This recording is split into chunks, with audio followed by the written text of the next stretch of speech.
हम लोग शिव भक्ति को बहुत छोटा मानते हैं, लेकिन स्वयं नारायण कहते हैं वेद धर्म और शिव पूजन ये दोनों नित्य कर्म जब तक कोई व्यक्ति करता है तब तक स्वयं मैं भी उसका नाश नहीं कर सकता।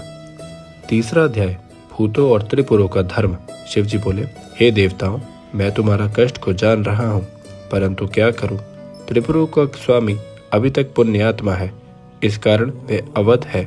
जब तक वे मेरे भक्त हैं मैं उन्हें मार नहीं सकता। तुम सभी धर्मज्ञ हो, धर्म से विचार करो। मेरी संपत्ति है कि इसके लिए तुम लोग विष्णु जी के पास जाओ और वे जैसा कहे वैसा करो। यह सुन इंद्रादिक देवता और ब्रह्मा जी विष्णु जी के पास पहुँचे।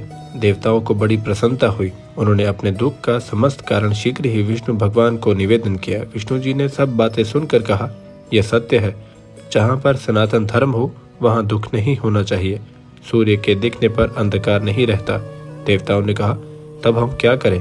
हमारा दुख कैसे दूर होगा? हमारी किस प्रकार स्थिति होगी और हम कैसे सुखी रहेंगे? त्रिपुरों के रहते तो धर्म नहीं रह सकता। जैसे भी हो शीघ्र इनके वध का उपाय कीजिए, अन्यथा सब देवता अकाल ही कालकुलित हो जाएंगे।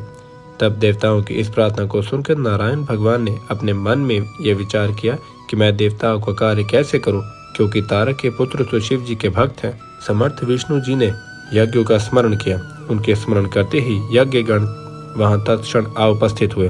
उन्होंने उन पुराण पुरुषोत्तम यज्ञपति विष्णु को नमस्कार कर प्रसन्नता प्राप्त की। उन्हें दिखाकर विष्णु जी ने इंद्रादिक से कहा कि हे देवताओं, तीनों जगत की विभूति के लिए यज्ञ करो। यज्ञों से भी त्रिपुरों का विनाश होगा। संत कुमार जी कहते हैं, अच्युत भगवान के यह वचन सुनकर उन्हें प्रेम से प्रणाम कर देवगण उन यज्ञेश का स्तवन करने लगे। विधि चयन कर यज्ञ का विधान किया। फिर तो उस यज्ञ कुंड से एक महान शरीर वाला शूल शक्तिधारी हजारों भूतों का समुदाय निकल पड़ा। तब अनेक प्रहारों से युक्त नाना वेशधारी काल अग्नि रुद्र के समान तथा काल सूर्य के समान प्रकट हुए। उन भूतों से विष्णु जी ने कहा, हे भूतगणों, देव कार्य के लिए तुम लोग मेरी आज्ञा से शीघ्र ही त्रिपुर नगर का जाकर उन्हें नष्ट कराओ, इसी में तुम्हारी ख्याति है। विष्णु जी के इन वचनों को सुनकर वे भूतगण दैत्य के त्रिपुर नगर को गए, परंतु ज्यों ही उनके पुर में प्रवेश हुए त्यों ही त्रिपुरों के तेज से भस्म हो गए। जो बचे वे विष्णु जी के पास भाग गए। उनका संहार सुन विष्णु जी चिंतित हो गए। उन्होंने कहा, कुछ भी हो, धर्मात्माओं का नाश नहीं हो सकता। अभी त्रिपुर धर्मात्मा है, फिर उन्हें कौन मार सकता है? शिव का पूजन तो कैसे भी पापी हो पापों से मुक्त हो जाता है। अतएव जब तक रुद्र की पूजा न होगी तब तक कामनाओं की पूर्ति नहीं हो सकती।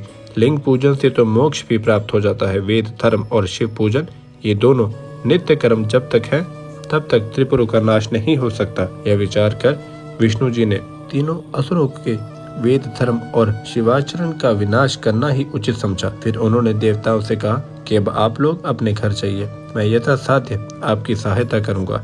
नहीं होगा तो उन तीनों दैत्यों को रुद्र से विमुख करा उन्हें भस्म कर दूंगा।